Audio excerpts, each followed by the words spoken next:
Bonjour tout le monde et bienvenue à la rencontre. Pardon pour le délai, j'ai eu un petit problème technique. Bienvenue, pour ceux qui ne me connaissent pas, mon nom est Nicolas Brunette de Souza. Je suis un conseiller en relations de travail avec l'Association canadienne des agents financiers. Et je vous remercie. On est ici aujourd'hui pour la discussion, sur la rencontre locale sur le réménagement des effectifs. Donc, mon espoir aujourd'hui, c'est de démystifier un peu c'est quoi le réménagement des effectifs avec vous et de répondre à vos questions suite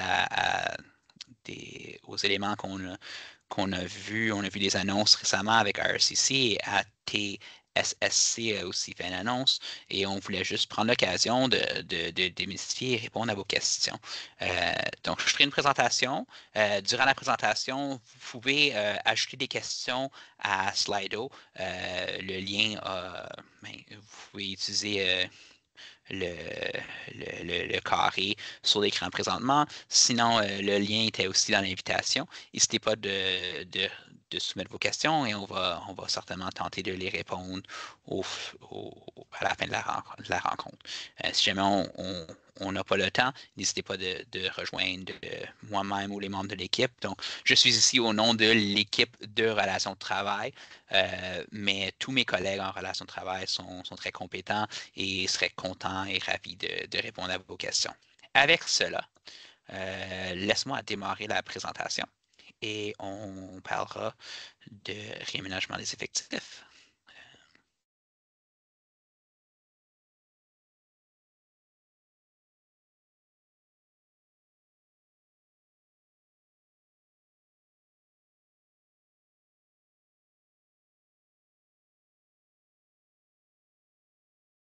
Donnez-moi une seconde.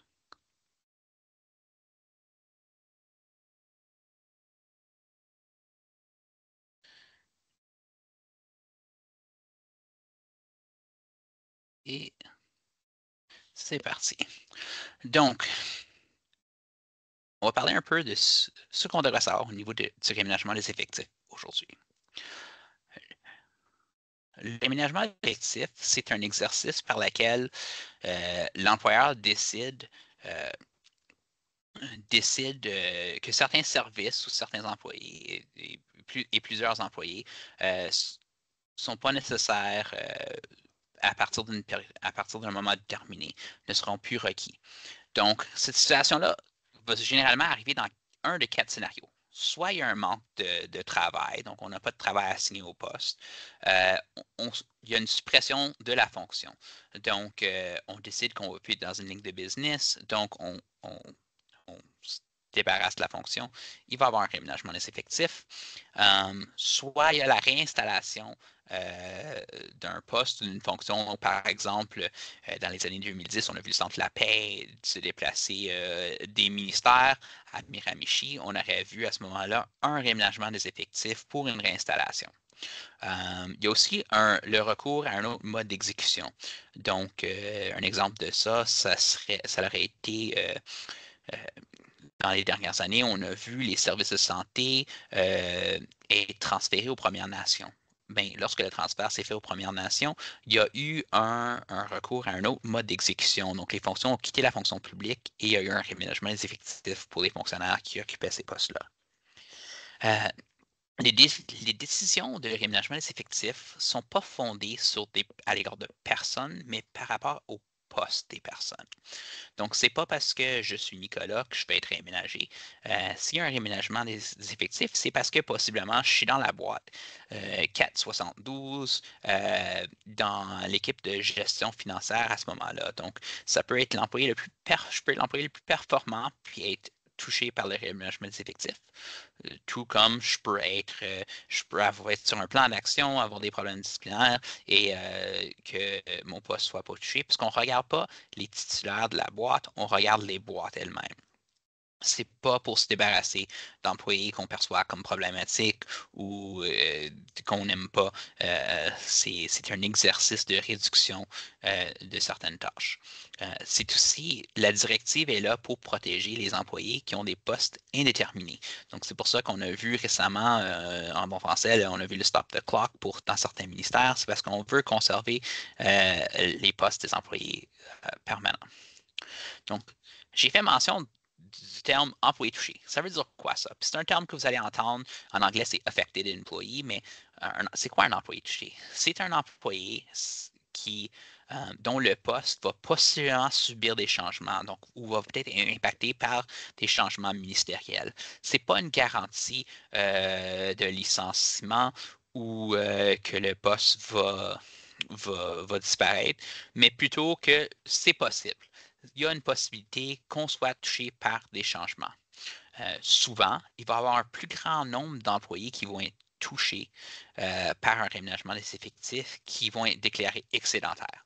Donc, un exemple de ça, on est 5 qui travaillent en gestion financière ou comme FMA, on fait toute la même job. Le gouvernement a décidé que nos 5 postes peuvent probablement être réduits à 4 postes. Puisqu'on a la même description de tâches, on fait les mêmes tâches, on se fait réaménager, pardon, pas réaménager, on se fait toucher les 5 pour participer à un processus de rétention. Mais 4 de nous vont être déclarés non touchés à la fin du processus, tandis que un de nous va probablement être déclaré excédentaire. Donc souvent, puis c'est ça qu'on a vu dans 2011, 2012, 2013, durant le dernier exercice de réaménagement des effectifs, on a vu que les employés étaient plus touchés que devenant excédentaires. Si tu es touché par le réménagement des effectifs, tu vas recevoir une lettre t'informant de ton statut. Cela étant dit, tu continues à être fonctionnaire, tu continues à occuper ton poste actuel et à faire ton travail.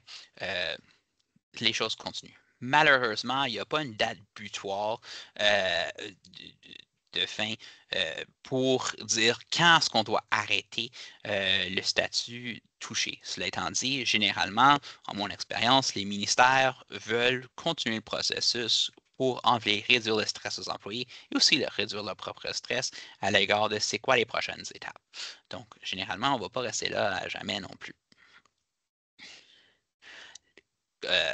Donc, les employés touchés peuvent aussi être invités à participer à un processus de sélection aux fins de maintien en poste et de mise en disponibilité, ou en anglais, un surload. On va en parler un peu plus tard, donc je vais laisser ce terme-là pour l'instant, mais juste à savoir que c'est possible. Comment les postes touchés sont-ils déterminés? Bien, c'est l'administrateur général qui va déterminer quels postes sont touchés en fonction des rôles de ces postes-là et des changements organisationnels.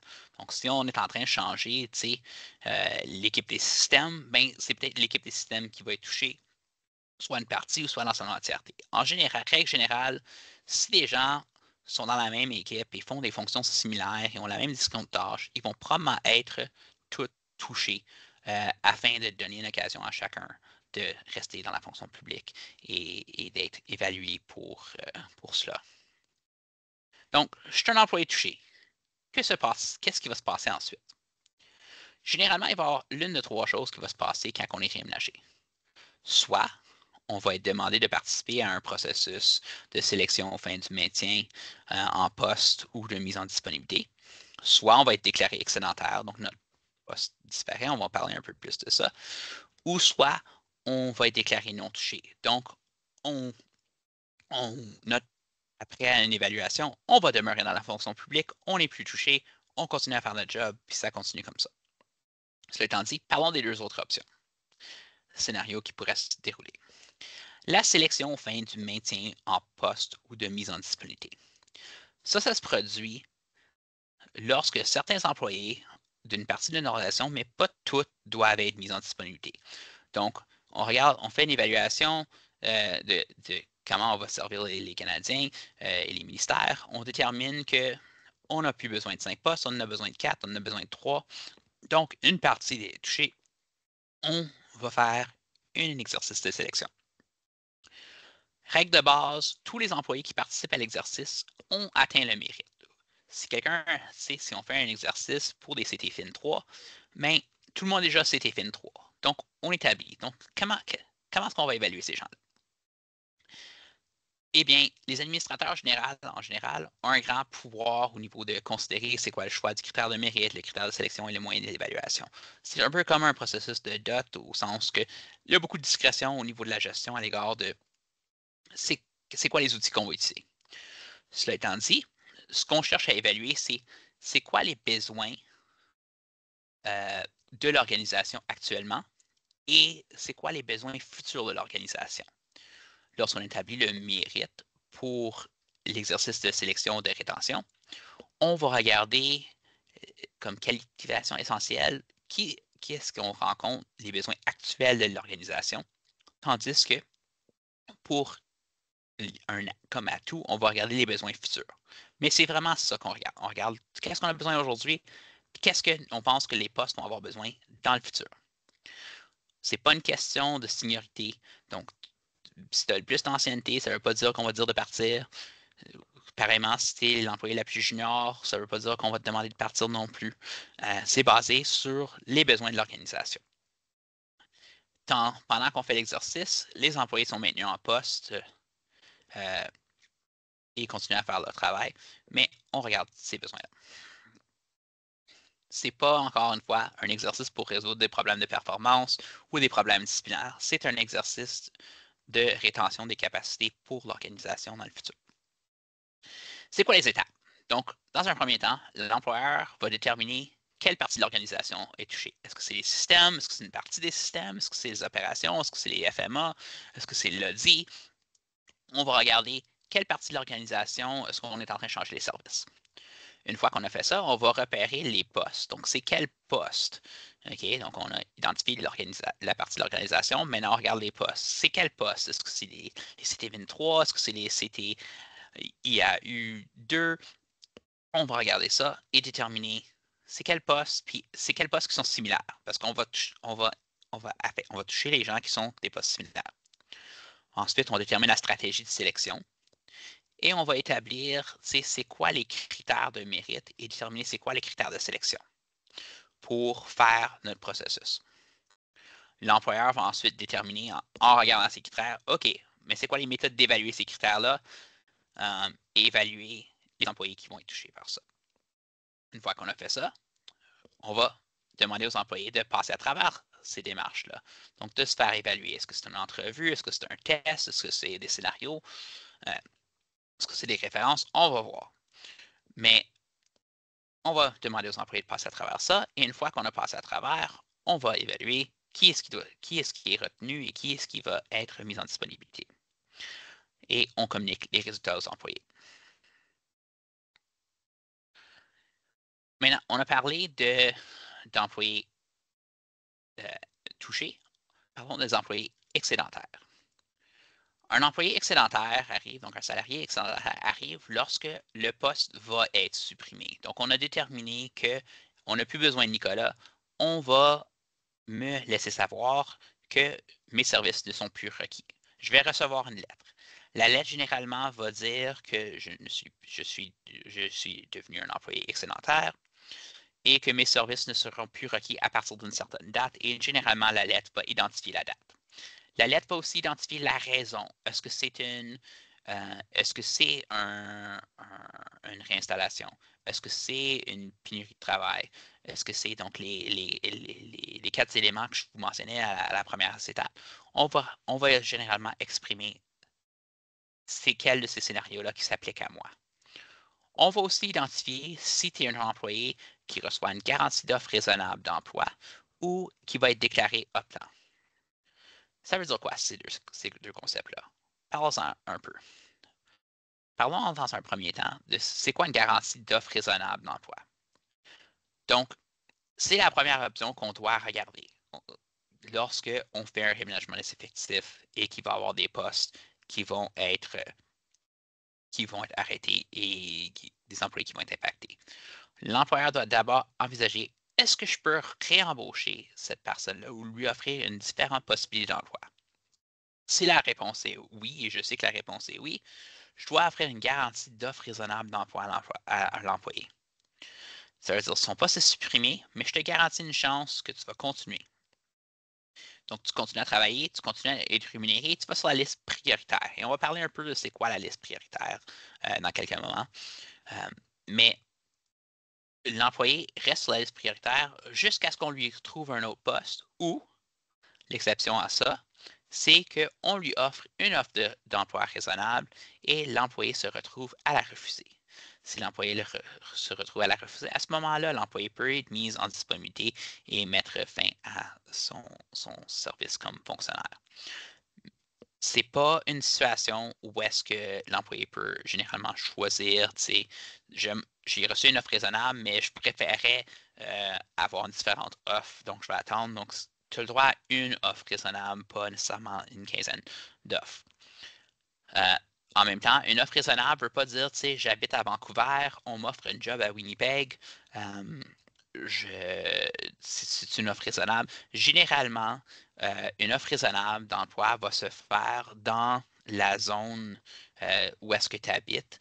L'exception à ça, c'est si l'employeur a fait des efforts raisonnables sur une certaine période et on ne peut pas trouver un poste. Donc, tu sais, j'habite à Saskatoon, il y avait juste un poste de CTFIN 4, je ne veux pas déménager de Saskatoon, ça fait 1 an que je suis sur la liste prioritaire, puis il n'y a pas de poste comparable qui s'ouvre à Saskatoon, mais ça se peut qu'à un moment donné, on doit agrandir la zone de sélection. Donc, mais c'est pas, tu sais, si je me fais réaménager demain, je me fais offrir une offre de garantie d'emploi raisonnable. Si on m'offre un poste à Saskatoon, puis j'avais dit que je veux rester à Ottawa, généralement, ça ne va pas être une offre raisonnable non plus. L'employé qui est garanti une offre raisonnable d'emploi ne va pas avoir le droit à un forfait, donc un package, si vous voulez, ni à faire un échange de poste, donc alternation. Ces options-là ne vont pas être à sa disposition. L'autre scénario qui peut arriver, donc on a parlé d'une garantie d'offre raisonnable, c'est qu'on soit déclaré un employé optant. Un employé optant, c'est encore une fois un employé dont les services ne sont plus requis, mais qu'on ne peut pas garantir que cette personne-là, on peut lui offrir un nouveau poste dans la fonction publique. Dans ce cas-là, l'employé reçoit une lettre. Dans sa lettre, ça va dire, vous avez 120 jours pour choisir l'une de 3 options. L'option A qui est la priorité, on va discuter un peu plus des détails, mais juste pour vous dire c'est quoi les 3 options. L'option A, la priorité d'emploi excédentaire pour une période de 12 mois. L'option B, une démission assortie d'une mesure de soutien à la transition. Et l'option C, une démission avec une mesure de soutien à la transition et une indemnité d'études. Si un employé ne fait pas de choix dans les 120 jours, à ce moment-là, c'est déterminé ou c'est décidé que l'employé a choisi l'option A. Donc, si on ne veut pas l'option A, c'est important d'exprimer ses décisions dans les 120 jours. Donc, c'est quoi? Si on parle un peu plus de l'option A et les différentes options. L'option A, c'est une priorité d'employé excédentaire. Donc, dans ce cas-là, un peu comme une garantie d'offre raisonnable d'emploi, l'employé devient un employé prioritaire, donc peut être nommé avant les employés qui n'ont pas une priorité. La priorité, contrairement à une garantie d'offre raisonnable d'emploi, la priorité est pour un temps limité. Donc, c'est pour une période de 12 mois. Si on ne se retrouve pas à trouver un poste dans les 12 mois requis, à la fin des 12 mois, on est mis en disponibilité, notre temps dans la fonction publique est clos. Pendant la période de 12 mois, je continue à travailler, je continue à me faire payer et je continue à accumuler du temps de pension parce que je suis fonctionnaire. Pas de poste à la fin des 12 mois, mise en disponibilité. Je peux prolonger ma période d'employé optant et prioritaire pour la période d'option. Donc, si tantôt je vous disais, vous avez 120 jours pour prendre une décision. Si je prends une décision jour 1, je peux demander à l'employeur que les 119 autres jours soient ajoutés à ma période prioritaire. Je dois faire la demande, mais à ce moment-là, j'aurai 12 mois plus 119 jours pour être considéré comme un employé prioritaire. Donc, ça peut être une option pour agrandir la possibilité d'employé prioritaire. Pardon. C'est quoi le statut de bénéficiaire de priorité? Donc, c'est un statut spécial où est-ce qu'on est considéré pour une dotation avant les autres membres de la fonction publique qui n'ont pas une priorité, évidemment. Il y a 2 types de priorités. Il y a les priorités statutaires et les priorités réglementaires.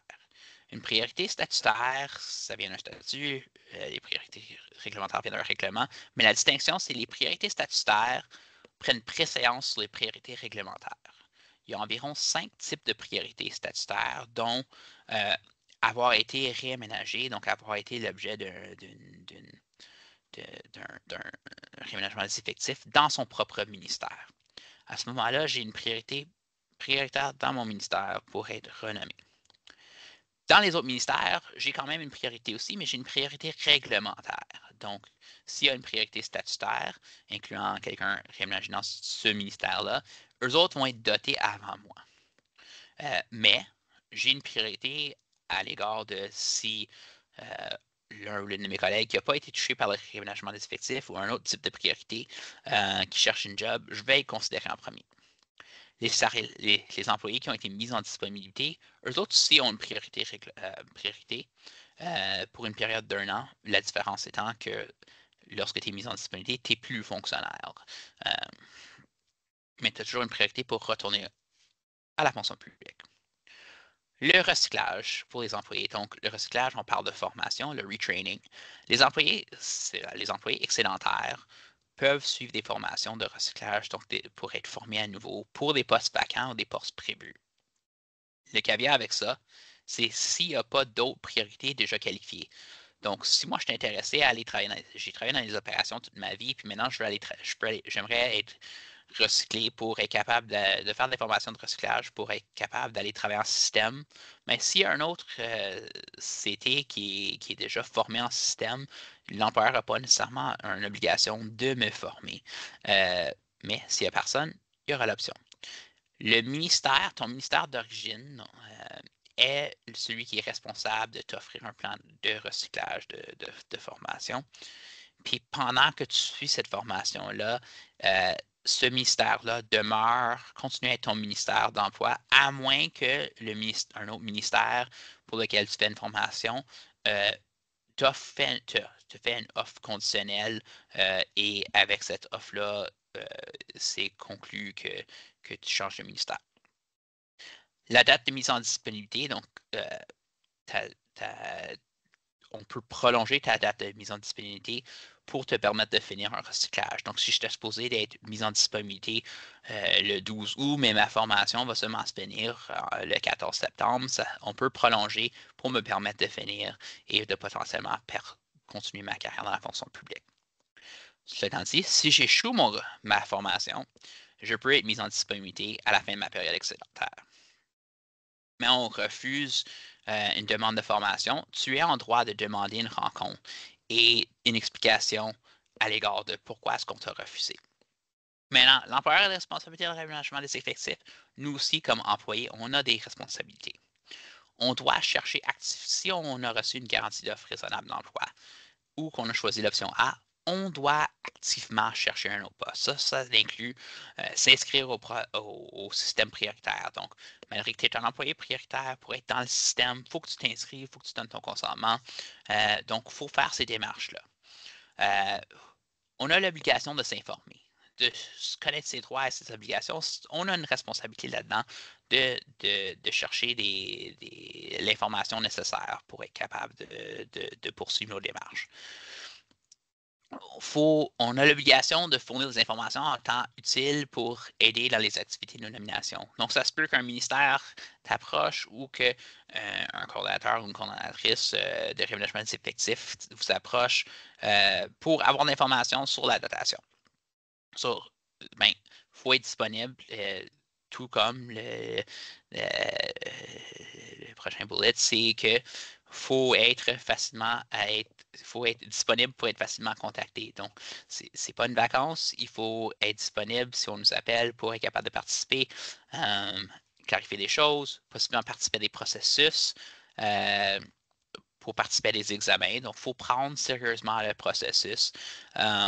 Puis, il faut participer sérieusement et considérer les offres d'emploi. Donc, si on reçoit une offre d'emploi raisonnable, il faut la considérer, même si ce n'est peut-être pas notre job idéal. Si on est qualifié, ça se peut que ça soit considéré une offre raisonnable d'emploi et ça se peut que ce soit la seule offre qu'on reçoit. On a droit à une offre raisonnable d'emploi, pas nécessairement une panoplie d'offres.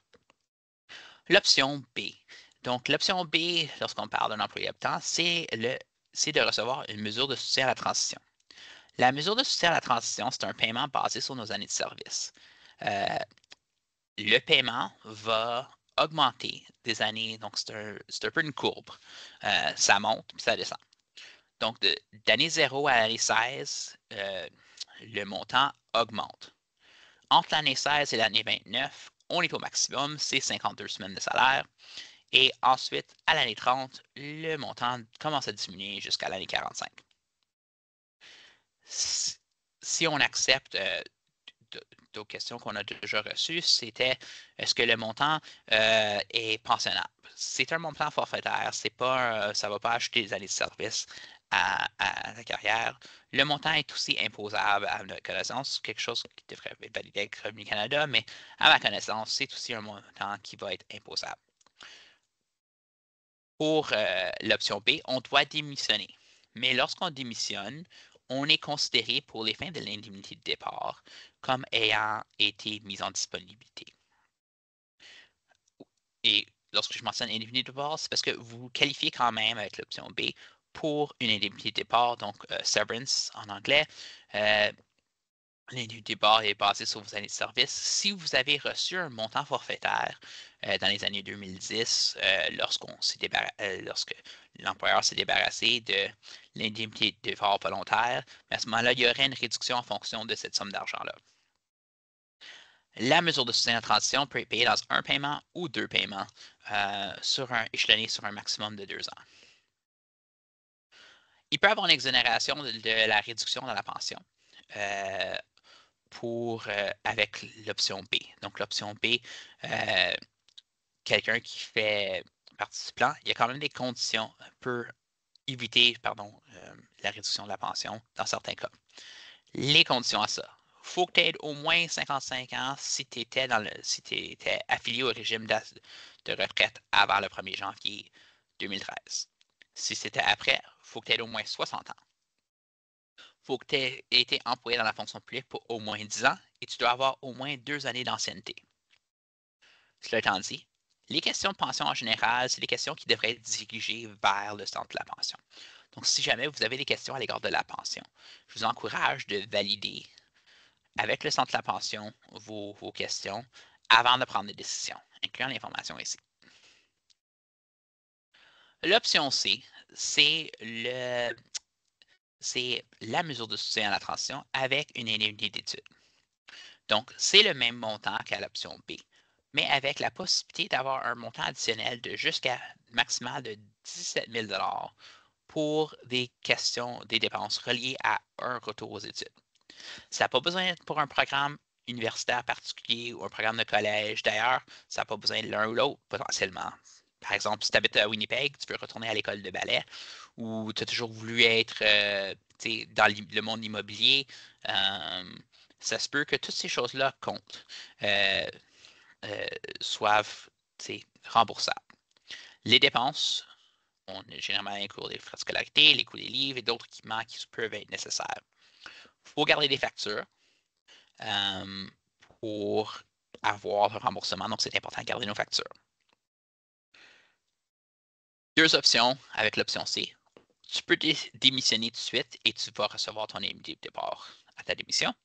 Ou tu peux retarder ton départ pour une période jusqu'à 2 ans pendant que tu es aux études. Si tu retardes ton départ, tu vas avoir la capacité de continuer à cotiser au régime d'assurance sociale et à la pension. Il faudrait toutefois payer autant la partie employeur qu'employé. En tant qu'employé touché ou un employé excédentaire, tu as le droit à des conseils. Donc, l'employeur a une certaine responsabilité de t'offrir un conseiller pour recevoir des conseils sur différents éléments qui sont affichés à l'écran.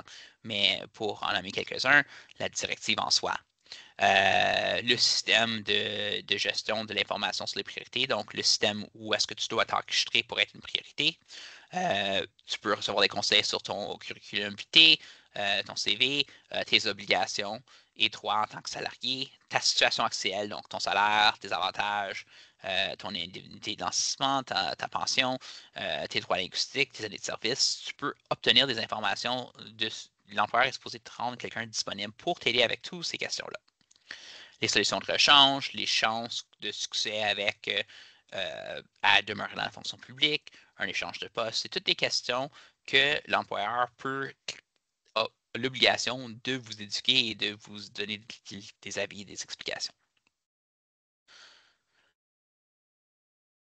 Un autre scénario qui peut arriver après que des employés soient touchés, c'est que l'employeur mette en vigueur un programme de départ volontaire. Un programme de départ volontaire, c'est un programme par lequel le ministère offre aux gens de se porter bénévole pour quitter la fonction publique. S'il y a plus que 5 employés dans une équipe, dans un groupe, qui sont touchés par le réménagement des effectifs, c'est obligatoire de commencer un programme de départ volontaire. S'il y en a moins que 5, c'est volontiers. Puis, comme je l'ai dit, ça peut seulement se faire après que les employés sont touchés, mais avant le processus de sélection pour la rétention. Si on crée un programme et quelqu'un se porte volontaire, ils ne peuvent pas choisir l'option A. L'objectif du programme de départ volontaire, c'est que quelqu'un quitte la fonction publique. Donc, ils peuvent seulement choisir l'option B ou l'option C lorsqu'ils participent à un programme de départ volontaire. Avec le réménagement des effectifs, il y a des fois l'option de faire un échange de poste. Un échange de poste se produit lorsque quelqu'un qui a reçu une lettre d'option ou qui a choisi l'option A en vertu de la lettre d'option change de circonstance avec quelqu'un qui n'a pas été touché par le réménagement d'effectifs. Comme j'ai dit, c'est seulement disponible aux gens qui sont optants ou qui ont choisi l'option A. Donc, si je suis touché, donc je reçois la lettre que je suis touché, mais mon poste n'est pas éliminé encore, je ne peux pas faire un échange de poste encore. C'est seulement lorsque j'ai reçu une lettre d'option. Et pourquoi est-ce que je dis les employés ayant choisi l'option A, c'est que durant la dernière ronde de négociation de la directive de réménagement des effectifs, les agents négociateurs ont été capables de rajouter ces conditions-là. Où est-ce que, tantôt je parlais de si je choisis, je veux maximiser mon temps sur la liste prioritaire, ben, je veux choisir jour 1 d'aller sur la liste prioritaire. Mais tout à coup, je réalise que je ne trouve pas d'opportunité. Ben, maintenant, mais je connais, Jeannette qui veut changer de poste, qui veut partir de la fonction publique, mais je peux encore faire un échange de poste avec elle si j'ai choisi l'option A. C'est pas automatique un échange de poste. Un échange de poste doit assurer le maintien des compétences requises pour le poste. Je peux vous dire qu'on a vu des refus d'échange de poste dans le passé. C'est pas nécessairement la norme, mais il y en a, il va y en avoir. Pareillement, l'employé qui rentre dans le poste qui va être réaménagé a possiblement une obligation, lui ou elle aussi, de maintenir les compétences pour le poste s'ils vont rester dans le poste pour plus de 5 jours. Souvent, ce n'est pas le cas. Si jamais on vous refuse un échange de poste, c'est quelque chose où est-ce que vous pouvez demander, encore une fois, une rencontre et une explication. La CAF a, pour aider à outiller ses membres, un réseau d'échange de postes comme outil disponible.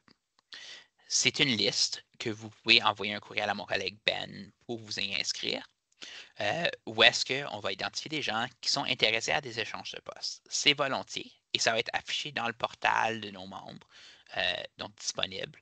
Ce que vous devez savoir, c'est malgré qu'on aide à faciliter les connexions, c'est aux employés de rentrer en contact les uns avec les autres. Donc, nous autres, on affiche la liste. Ensuite, c'est aux membres qui sont intéressés de se prendre contact les uns avec les autres et de travailler avec leur direction directement. Protection salariale. Donc, si vous êtes nommé à un poste de niveau inférieur, vous avez le droit à une protection salariale lorsque c'est un réaménagement des effectifs. La protection salariale va demeurer jusqu'à ce que vous êtes nommé ou muté dans un poste avec un salaire égal ou supérieur à votre poste présent. On a un peu touché sur l'indemnité de départ, mais juste pour réitérer que la directive ne vous empêche pas de recevoir une indemnité de départ en plus de la convention collective. S'il y a une démission en vertu du réménagement des effectifs, donc par exemple l'option B, vous allez considérer avoir été mise en disponibilité de façon involontaire pour les fins de l'indemnité de départ. Enfin, ma dernière diapo, si vous avez besoin de l'aide, on est content en relation de travail de vous assister au meilleur de nos compétences, donc n'hésitez jamais de nous contacter. Moi, je suis aujourd'hui au nom de l'équipe des relations de travail, mais comme j'ai dit au début de la présentation, je crois, notre équipe est très contente de vous assister. Mes collègues sont très compétents et sont contents de se rendre disponibles pour vous. Donc, n'hésitez jamais de poser vos questions. On est là pour vous aider.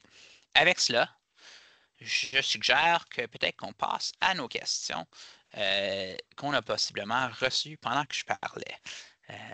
Donc, si vous êtes intéressé à poser des questions, je vous encourage aussi d'aller sur Slido puis de ne pas hésiter à les poser.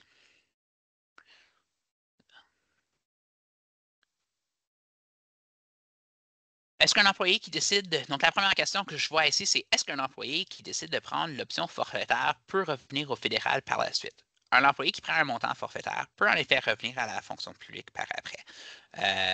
Cela étant dit, ça se peut que vous ayez à rembourser une certaine portion de l'argent forfaitaire. Donc, si tu prends de l'argent, si vous recevez un montant forfaitaire, c'est possible que, dépendant, il faudrait regarder les circonstances, mais dans certains cas, ça se peut qu'il y ait un remboursement à faire. Mais vous pouvez nous contacter, puis on regardera ça ensemble. Un employé qui souhaite partir, qui répond aux critères plus de 55 ans, 10 ans de service, aura le droit à la pleine pension sans pénalité avec son salaire actuel ou projeté. Pour les questions de pension, je vais vous référer au centre de la pension. Donc, si vous qualifiez pour la pension, il faut se rappeler que la pension est basée sur nos années de service. C'est juste qu'il n'y aura pas une réduction. Donc, normalement, avant certains âges et certaines qualifications, il y a une réduction si on prend une pension prématurée. Ça peut être enlevé avec l'option B. Puis ensuite, euh, les qualifications pour la pension devraient quand même s'appliquer similairement normalement hors du contexte, dans le sens que, si je ne me trompe pas, c'est les meilleures 5 années. Mais, comme je disais dans la présentation, je vous réfère au centre de la pension pour confirmer ces informations-là. Si un employé est affecté, comment peut-il bénéficier d'une retraite anticipée sans pénalité? Euh, Donc, comme j'ai dit, je crois que vous pouvez, si je comprends bien la question, si on est réménagé, comment est-ce qu'on peut utiliser une retraite anticipée? On peut prendre l'option B. Donc, il faut être optant. Donc, du contraire, si on reçoit une garantie d'offre raisonnable, cette option-là n'est pas là. Donc, il faut que vous soyez déclaré employé optant, puis ensuite choisir l'option B pour être capable de possiblement appliquer pour une pension sans pénalité. Est-ce que les montants forfaitaires seront imposables et si oui, est-ce qu'il y a un moyen de compléter un document afin que cela ne soit pas imposable? Donc, la mesure de soutien à la transition, ce serait un montant imposable. Il n'y a pas un formulaire en particulier que je connais qui peut éviter euh, que le montant soit imposable. Cela étant dit, vous pouvez toujours consulter avec Revenu Canada ou avec votre comptable pour voir s'il y a des façons de recevoir l'argent, mais à ma connaissance, c'est des montants imposables. Est-ce que les employés en région risquent d'être plus affectés par le réaménagement des effectifs? Je souhaite que la CAF continue à encourager les embauches de la région. J'ai pas connaissance que les régions vont être plus impactées. D'ailleurs, je pense que j'ai vu dans les nouvelles que l'une des missions du gouvernement, c'était qu'on essaie de garder une proportionnalité autant dans les régions que dans le centre. Euh, mais c'est certainement quelque chose qu'on va superviser. Votre président est dans les régions lui-même, puis je sais que le CA est très conscient des différentes réalités, autant dans les régions qu'à Ottawa. Il veut s'assurer que nos membres, en général, puissent rester dans la fonction publique si ça leur intéresse. Est-ce que l'ancienneté sera prise en considération le cas échéant, cela? Donc, est-ce que l'ancienneté va être prise en considération, tel que mentionné durant la présentation? L'ancienneté, ce n'est pas un facteur de considération dans le réménagement des effectifs. Si jamais il y avait un exercice de sélection, ça serait basé sur les atouts nécessaires présentement et dans le futur, et pas nécessairement si ça fait 30 ans ou si ça fait 2 ans que je travaille dans la fonction publique. Donc, c'est pas l'ancienneté ne sera pas une considération. Est-ce que seuls les employés touchés affectés peuvent se porter volontaires pour un échange de poste? Donc, les employés touchés affectés ne peuvent pas se porter volontaires pour un échange de poste. Ça faut que ce soit des employés optants ou qui ont déjà choisi une option et qui ont choisi l'option A. Donc, jusqu'à temps qu'un employé devienne un employé optant, donc a reçu la lettre d'option, l'employé ne peut pas faire un échange de poste. Donc, présentement, ce qu'on voit dans les médias, c'est que le gouvernement déclare des employés touchés. Ces employés-là, jusqu'à ce qu'ils soient déclarés excédentaires et reçoivent une lettre d'option, ne sont pas dans la position de faire un échange de poste avec un employé non touché. C'est seulement au moment qu'ils deviennent des employés optants. Que faire au moment de recevoir une lettre disant que ma position est affectée? Donc, si tu reçois une lettre qui dit que tu es touché par le réménagement des effectifs, si tu as des questions sur la lettre, tu peux certainement nous contacter, on peut en discuter. On est là pour tenter de démystifier ce qui se passe. Tu peux aussi en discuter avec l'employeur. Comme j'ai dit, l'employeur est supposé avoir des ressources disponibles pour vous guider dans le processus. L'employeur devrait aussi vous garder informé à l'égard de c'est quoi les prochaines étapes. Est-ce qu'on va faire un exercice de rétention? Si oui, vous pouvez demander c'est quoi l'exercice afin de vous préparer pour cet exercice-là. Sinon, vous continuez à travailler dans vos fonctions et vous allez continuer à vous faire payer en fonction de cela. Puis le statu quo demeure jusqu'à temps que la prochaine étape, qui serait probablement un exercice de rétention, se fasse. Pouvez-vous expliquer l'option de retraite pour un employé affecté qui a plus de 15 ans et plus de 55 ans?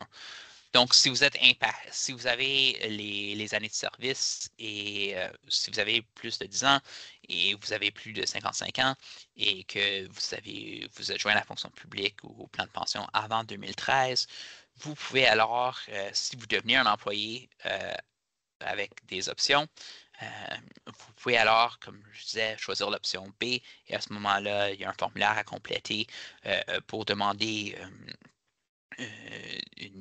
une exonération de la réduction de la pension anticipée, qui serait, puis les ressources humaines vous guideraient alors dans ce processus-là. Mais il faut choisir l'option B. Si on ne choisit pas l'option B, si on choisit l'option C ou A, on ne qualifie pas pour la réduction. Le syndicat peut-il aider un employé qui estime qu'il y a eu du favoritisme dans la décision de sélection des employés excédentaires, que l'ancienneté n'a pas été respectée? Comme indiqué, l'ancienneté ne va pas être appliquée, donc ça ne va pas être une considération. Cela étant dit, s'il y a eu du favoritisme, vous pouvez certainement nous contacter et on va regarder les circonstances à vous pour savoir c'est quoi vos recours. Est-ce que c'est le dépôt d'un grief qu'on peut vous assister avec? Est-ce qu'elle a un différent niveau de gestion? Est-ce qu'on contacte les ressources humaines et les relations de travail? Il peut y avoir différentes options qu'on peut regarder et étudier pour c'est quoi les prochaines étapes. En effet, on veut savoir s'il y a des abus dans les processus de réménagement des effectifs pour être capable d'assurer que c'est des processus transparents et justes pour tous nos membres. Merci pour la question. Si je suis affecté et que j'ai choisi l'option B ou C, est-ce qu'il y a des restrictions sur quand je pourrais retourner dans la fonction publique? Si vous recevez un poste, il n'y a pas de restriction en particulier. Comme je disais tantôt, c'est possible qu'il y ait des impacts sur le besoin de rembourser une somme d'argent que vous auriez reçue, donc une partie de la somme d'argent dépendant quand vous êtes embauché, mais c'est quelque chose que j'aurais à valider. Vous pouvez toujours m'écrire, puis on peut regarder les circonstances ensemble. Si je suis dans un poste intérimaire et que mon poste d'attache est affecté, qu'est-ce qui va arriver? Généralement, si vous êtes dans un poste intérimaire et vous avez raison, ça serait votre poste d'attache qui serait le poste qui serait pertinent pour déterminer si vous êtes affecté ou non. Il y a des bonnes chances que vous êtes demandé de. Ben, il y a des bonnes chances que vous êtes demandé de retourner à votre poste substantif potentiellement et afin de participer dans le processus des prochaines étapes. Donc, s'il y a un processus de rétention, que vous participez dans ce processus-là, ça se peut aussi que vous pouvez le faire de votre poste intérimaire, mais ça se peut aussi que votre poste intérimaire soit comblé par quelqu'un qui a été impacté par le réménagement des effectifs. Mais votre poste d'attache va être le poste qui va dicter dans quelle démarche vous avez à procéder. S'il y a un surload, un processus de rétention, vous allez demander de participer dans celui-ci, malgré que vous avez été intérimaire. Nous savons pertinemment que le réménagement est une question de réduction de budget plus que d'autres choses. Toutes les équipes que je connais sont débordées, alors comment dire que ce sera coupé? Je comprends. C'est un commentaire qui est juste. En même temps, c'est une question, comme vous dites, financière, que le gouvernement a la discrétion d'organiser ses services et peut prendre des décisions à cet égard-là. Malheureusement, c'est pas quelque chose que nous contrôlons. Certainement, comme cet indica, on promouvoit le besoin d'un nombre d'agents financiers et un bon nombre d'agents financiers pour assurer les fonctions de la fonction publique. Mais le gouvernement a quand même le droit de sortir de certaines lignes de business, mais certainement on va continuer à promouvoir le besoin d'agents de CT dans la fonction publique. Est-ce que la retraite doit être prise dès le premier jour qui suit la période de réflexion?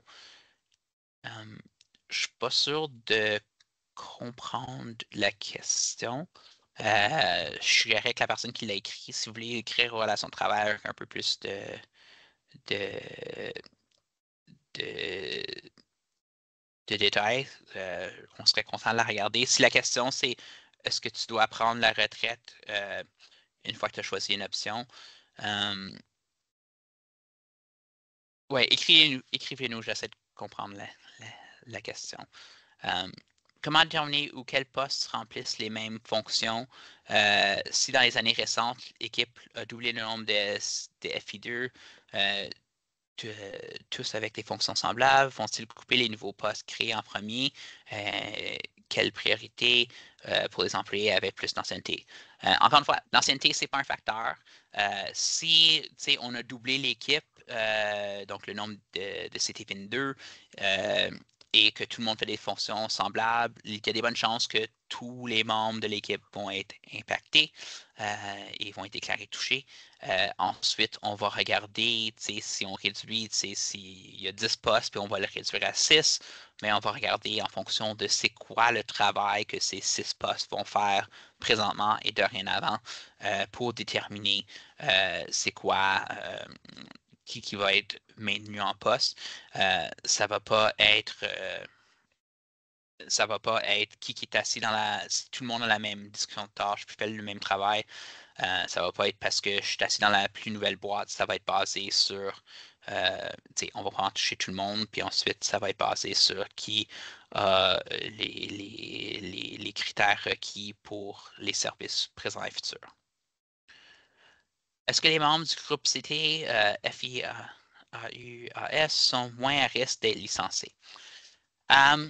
Présentement, on ne sait pas qu'est-ce qui va se passer au niveau du réaménagement des effectifs. Je peux dire que en 2011, 2012, 2013, puis ça veut pas nécessairement prendre avec le grain de sel que ça vaut nécessairement, qu'on était quand même bien positionné comme groupe pour on était moins touchés, je pense, que certains autres groupes au niveau de pourcentage, dans le sens que beaucoup de nos membres ont été capables de se trouver des nouveaux postes. La liste prioritaire a continué à offrir des opportunités, si je ne me trompe pas.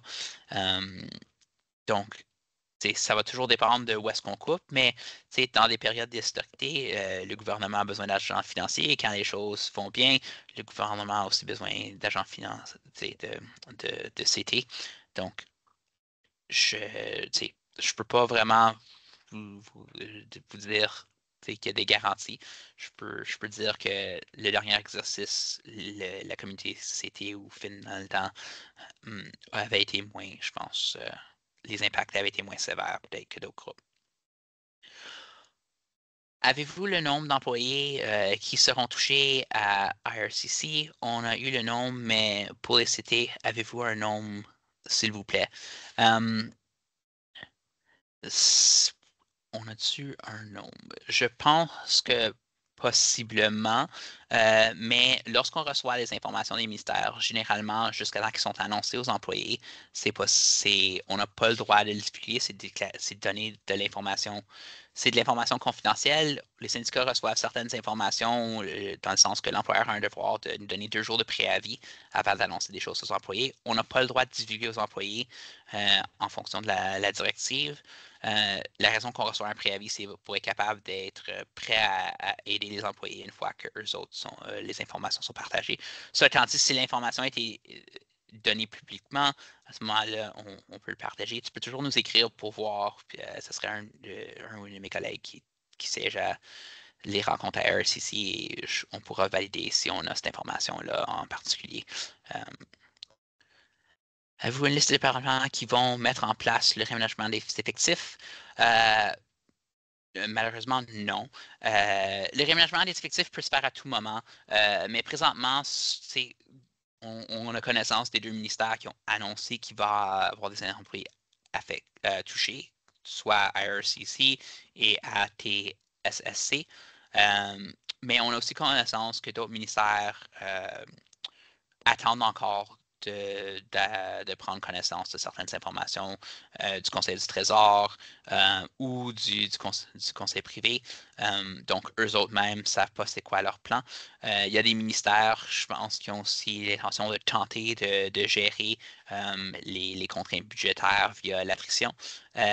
Donc, il n'y a pas une liste en ce moment-ci. Ce que je sais, c'est que je sais qu'à l'interne, on étudie si la capacité de potentiellement garder les employés, nos membres à jour à l'égard de qu'est-ce qui se passe dans les différents ministères. Je sais que Rob puis le conseil d'administration puis notre équipe de communication regardaient des options pour tenter de garder les gens informés, pour essayer de réduire des fois la tension de OK, mais est-ce qu'il va y avoir des réménagements des effectifs dans mon ministère? Est-ce qu'il ne va pas en avoir? Donc, c'est quelque chose on, on regarde certainement pour voir si on peut garder les gens informés autant que possible des impacts dans leur ministère.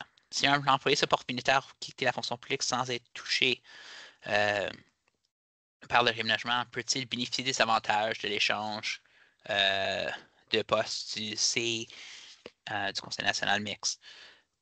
Pour bénéficier des avantages de l'échange de poste, il faut que ça se fait à travers la directive. Donc, si vous portez bénévole, il faudrait que ça soit à travers, il faudrait que vous ayez été touché par le réaménagement des effectifs et vous avoir porté bénévole dans un programme de départ volontaire.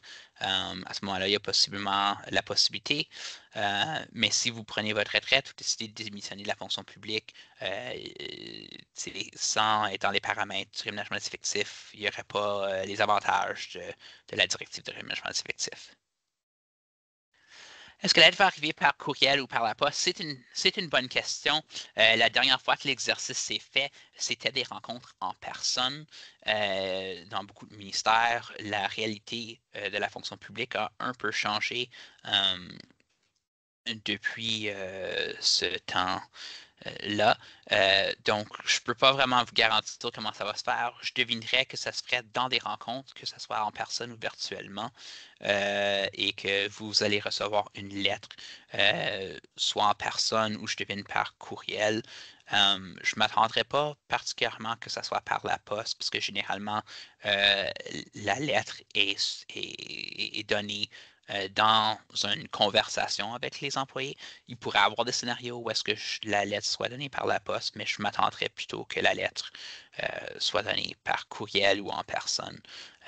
Mais l'environnement a beaucoup changé depuis 2011, 2012, 2013. Et avec cela, je vois le temps. Donc, malheureusement, on n'a pas eu le temps de répondre à toutes les questions, mais ce que je peux vous dire, c'est que c'est notre intention quand même d'utiliser vos questions pour tenter de faire des foires aux questions et de répondre autant que possible à vos interventions. Donc, on apprécie les questions. Si on ne l'a pas touché aujourd'hui, vous avez des questions, n'hésitez pas à d'écrire à l'équipe des relations de travail.